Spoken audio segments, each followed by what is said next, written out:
Assalamualaikum warahmatullahi wabarakatuh. Selamat berjumpa kembali dengan Bapak Guru. Anak-anakku semua, tentu Bapak Guru sangat senang sekali bisa berjumpa dengan anak-anak semua dalam pembelajaran kali ini. Pembelajaran kali ini adalah pembelajaran pendidikan agama Islam fase C atau kelas 6 ya, fase C kelas 6. Elemennya adalah elemen fikih. Untuk materinya yang akan kita pelajari pada kesempatan kali ini adalah memahami konsep halal dan haram. Dalam ajaran Islam, pemahaman tentang halal dan haram sangat penting sekali. Apa saja yang termasuk kategori halal dan haram? Mari kita pelajari lebih lanjut mengenai konsep halal dan haram ini. Definisi halal dan haram sudah dijelaskan di dalam surah Al-Maidah ayat 87 yang berbunyi A'udzubillahi minasyaitonirrajim. Bismillahirrahmanirrahim.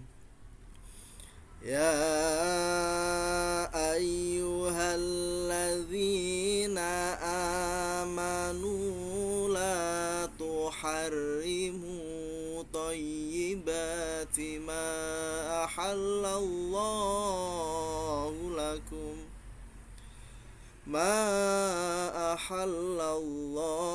lakum wa la ta'tadu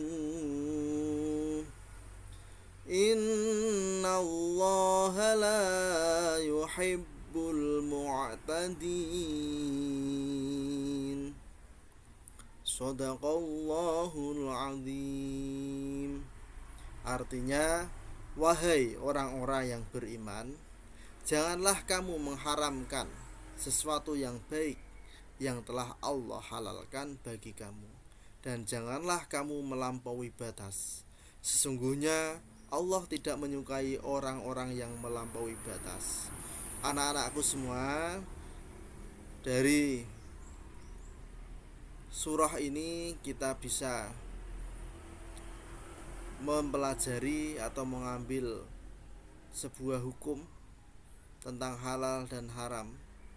Ya, yang pertama, hukum halal, sesuatu yang diizinkan atau diperbolehkan dalam agama Islam. Ya, pada dasarnya sesuatu yang diizinkan atau diperbolehkan dalam agama Islam seperti makan, minum, dan aktivitas lainnya itu dihalalkan, kecuali ada sesuatu ilat atau sesuatu halangan, sesuatu alasan yang mengharamkan sesuatu hal yang halal tersebut. Kemudian yang kedua, hukum haram, sesuatu yang dilarang atau tidak diperbolehkan dalam agama Islam, seperti memakan babi, meminum minuman keras, dan tindakan kriminal lainnya. Itu adalah sebuah tindakan yang diharamkan atau diharamkan di dalam agama Islam.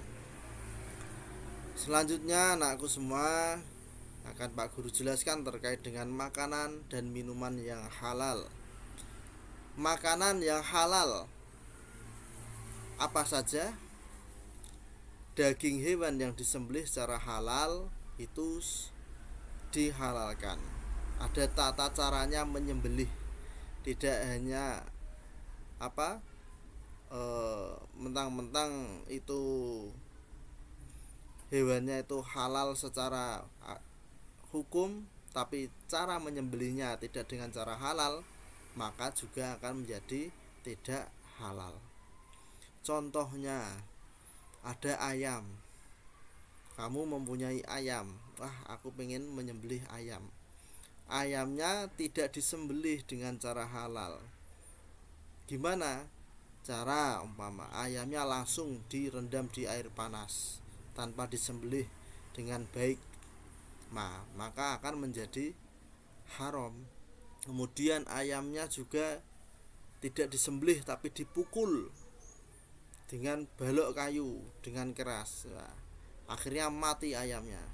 Kemudian dimasak. Nah, itu juga tidak mencerminkan cara yang halal, maka akan menjadi yang haram. Selanjutnya sayuran. Sayuran tentu dihalalkan ya. Ada sayuran, ada buah-buahan dan produk makanan yang tidak mengandung bahan-bahan yang haram. Sayuran dengan catatan cara mendapatkannya dengan cara yang halal ya. Jadi sesuatu makanan itu bisa dikategorikan halal, ada banyak sekali syaratnya ya. Tidak hanya sayuran ini halal, ya betul sayuran pada dasarnya halal, tapi kalau cara mendapatkannya, cara mengolahnya tidak halal, maka akan menjadi haram. Pada dasarnya sayuran, buah-buahan, minuman, makanan ya, dan produk lainnya itu halal, kecuali ada sesuatu yang menjadikannya haram. Baik, akan Pak Gun lanjutkan tentang minuman yang halal. Minuman yang halal apa saja? Yang pertama tentu kita sudah sering meminumnya, yaitu air atau air putih biasa itu. Nah, itu dihalalkan anak-anak. Terus ada juga susu kambing, susu sapi ya. Terus jus buah dan minuman lain yang tidak mengandung alkohol atau zat-zat lain yang dilarang dalam Islam. Selanjutnya adalah makanan dan minuman yang haram. Makanan yang haram tentu sudah jelas ya, di nas di dalam Al-Qur'an, yaitu apa? Memakan daging babi atau produk turunan dari babi. Ya. Hewan yang tidak disembelih secara halal juga termasuk kategori haram walaupun hewan tersebut halal. Contohnya sapi. Kamu punya sapi, mau dikorbankan, namun ternyata sebelum disembelih sapinya sudah mati terjerat oleh tali yang buat mengencang, atau untuk menambatkan sapi tersebut ditambatkan di pohon. Namun karena sapinya panik, dia berputar-putar lalu terjepit lehernya lalu mati, maka sapi tersebut juga haram dimakan. Karena apa? Tersembelihnya sapi tidak dengan cara disembelih, tapi terlilit oleh tali untuk menambatkannya itu. Terus juga dengan cara sapinya dimasukkan ke sumur lalu mati, ya itu juga tidak halal. Baik ya anak-anak, perlu bisa dipahami bahwasanya untuk penyembelihan itu harus dengan cara yang halal, dengan membaca basmalah, niat bismillahirrahmanirrahim.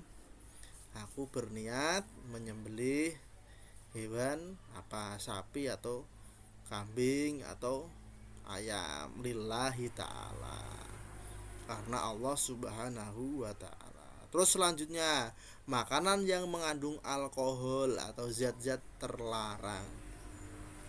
Makanan apapun pada dasarnya kalau tidak ada zat yang mengandung zat-zat yang haram di dalamnya akan menjadi halal. Contohnya kamu memasak nasi goreng dengan minyak babi, minyak yang terbuat dari bahan babi, maka akan menjadi haram pula nasi goreng tersebut. Selanjutnya minuman yang haram. Minuman yang haram tentu sudah jelas sekali, minuman beralkohol. Minuman beralkohol itu diharamkan semua ya anak-anak. Ya walaupun kadarnya 0,0 berapa persen itu, karena masih ada kandungannya alkohol, maka itu tetap haram. Contoh minuman alkohol apa saja? Bir ya, ada bir, ada anggur, ada arak, ada tuak, ada brandy, ada whisky, banyak sekali ya. Terus ada juga yang marak saat ini ya, banyak yang menjadikan salah paham ya. ada yang namanya esmoni. Ya, esmoni itu minuman berasa, rasa apa saja yang dicampur dengan arak. Nah, itu sangat jelas sekali keharamannya. Tentu sangat haram karena apa? Mengandung minuman beralkohol dan bisa menjadikan memabukkan. Ya, jangan gara-gara namanya itu imut sekali esmoni, tapi tidak melihat kandungan isinya dan akibat yang ditimbulkan dari meminum minuman tersebut ya.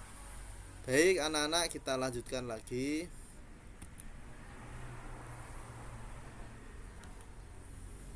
Yaitu tentang pakaian dan perhiasan yang halal, menutup aurat ya. Pakaian yang halal itu pakaian yang menutup aurat atau aurat ya.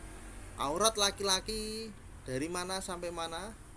Dari pusar sampai bawah lutut harus tertutup. Tapi apakah kita berpakaian hanya sebatas itu? Tentu kan tidak ya, dalam kondisi-kondisi tertentu. Jadi berpakaian juga perlu kita sesuaikan dengan adat atau adab budaya. Ya, berpakaian sewajarnya yang baik dan tidak membuka aurat itu dihalalkan. Contoh pakaian yang menutup aurat sesuai dengan ketentuan Islam. Contohnya untuk laki-laki, perempuan ya. Untuk laki-laki ya bisa memakai baju atau jaket ya yang tidak ketat. Terus walaupun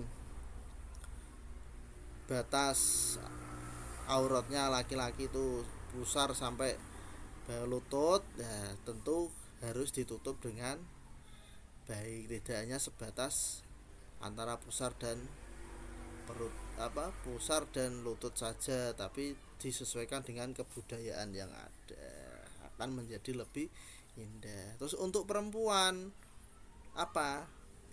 seluruh anggota badan kecuali muka dan telapak tangan itu aurat ketika sholat ya. Nah, ketika tidak sholat bagaimana? Seyogyanya dan sebaiknya adalah menutup aurat seperti yang menutup aurat yang tidak ketat ya. Jangan ini sudah menutup aurat tapi ketat memperlihatkan lekuk tubuh. Nah, itu jangan sampai. Jadi memakai baju yang lebih longgar. Selanjutnya perhiasan yang sederhana saja. Anak-anak, tentu banyak sekali kita menjumpai di luar sana. Ada orang tua kita, ada bapak ibu, mungkin ibu-ibu ya. Kalau bapak, kalau laki-laki tidak boleh memakai perhiasan yang terbuat dari emas ya. Hukumnya tidak dihalalkan atau haram memakai emas. Nah, ini dibahas untuk yang perempuan. Kalau memakai perhiasan yang sewajarnya saja, anak-anak, jangan sampai kita memakai perhiasan berlebihan, apalagi ditujukan untuk pamer atau riya. Nah, itu sangat jelas sekali. Pamer dan riya itu diharamkan. Maka kamu memakai baju atau perhiasan kok dengan tujuan seperti itu ya tentu diharamkan. Baik, kita lanjutkan ya anak-anak. Selanjutnya adalah pakaian dan perhiasan yang haram. Yang pertama, apa saja? Pakaian yang transparan, pakaian yang tidak menutup aurat dengan baik.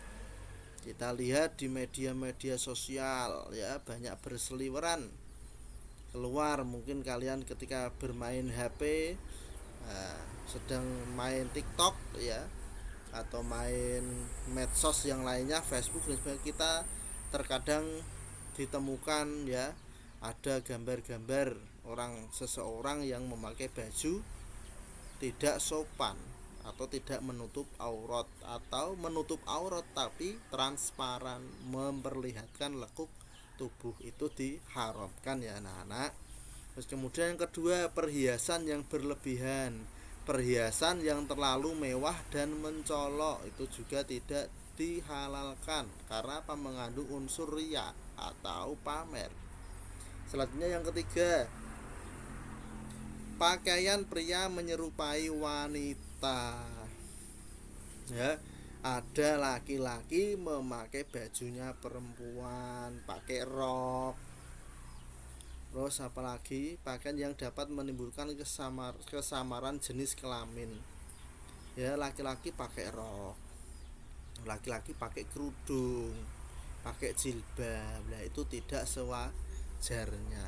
Karena pas sewajarnya laki-laki ya tidak memakai rok, pakainya sarung atau pakai celana gitu ya, tidak pakai jilbab atau kerudung, pakainya peci seperti yang dipakai ini Pak Guru ya, atau tanpa peci itu nggak apa-apa, boleh, atau pakai topi. Oke, perlu anak-anak semua perhatikan dalam berpakaian juga kita diatur supaya halal dalam semua tindakan kita. Pak Guru lanjutkan.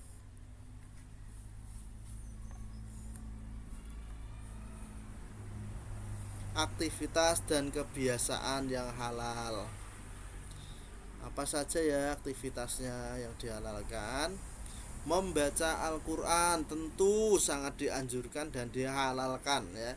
Membaca dan mempelajari kitab suci Al-Quran, tidak ada yang berdebat tentang ini, sangat dianjurkan ya. Minimal one day one juz kalau bisa. Oh nggak bisa, one day one ayat, satu hari satu ayat. Tapi kalau satu ayat kok kayaknya kesedihan, terlalu sedikit ya. Anak-anak sudah ngaji ya, ngaji di madrasah atau di sekolah, apalagi kita setiap sholat duhur berjamaah kemudian dilanjutkan tadarus Al-Quran. Alhamdulillah kita sudah melakukan. Kemudian beribadah dengan tata cara yang betul dan sesuai dengan syariat, maka juga dihalalkan ya. Sholat, puasa, ibadah lainnya sesuai syariat Islam sangat dibolehkan dan halal. Kemudian bermuamalah itu apa? Berdagang, jual beli ya, berbisnis ya, terkait dengan ekonomi, yaitu muamalah. Melakukan kegiatan sosial dan ekonomi yang sesuai dengan prinsip-prinsip Islam ya. Bermuamalah juga kita diatur, ada yang halal, ada yang haram. Yang haram apa? Yang mengandung riba, mengandung penipuan, dan mengandung kerugian bagi orang lain dan bagi diri kita juga, itu akan menjadi tidak halal ya. Jadi perlu dipelajari juga, bermuamalah ada aturannya, ada halal dan haramnya. Baik Pak Guru, lanjutkan ya.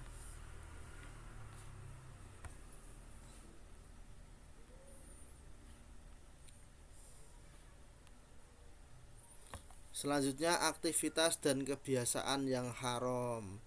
Apa saja Nana? Selanjutnya ada aktivitas dan kebiasaan yang haram. Ada berjudi, mencuri, berzina, minum minuman keras, berbohong, dan menipu, kemudian membunuh. Ada lagi anak-anak menemukan apa? Ya, membolos sekolah. Bolos sekolah itu juga diharamkan ya. Jangan mudah bolos. Kamu bolos sekolah itu membohongi orang tua. Kamu belajar dari rumah niat belajar, ternyata tidak sampai sekolah, kamu membolos. Nah, itu kamu membohongi orang tua ya. Kemudian apalagi menjahili temannya ya, bertengkar dengan temannya di sekolahan, itu juga diharamkan. Membuang sampah sembarangan itu juga diharamkan anak-anak ya. Jadi kita sebagai umat Islam yang baik dan taat, sudah sepatutnya kita menjauhi larangan Allah dan melakukan perintahnya, amar ma'ruf nahi mungkar.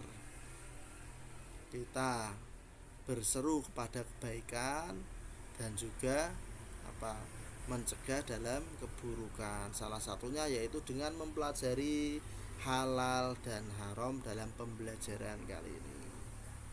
Baik anak-anak semua, sudah sampai akhir pembelajaran.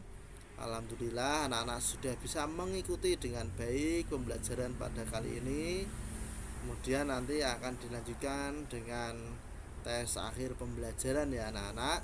Selamat mengerjakan dan semoga bermanfaat dan berkah pembelajaran kita yang kita lakukan kali ini ya.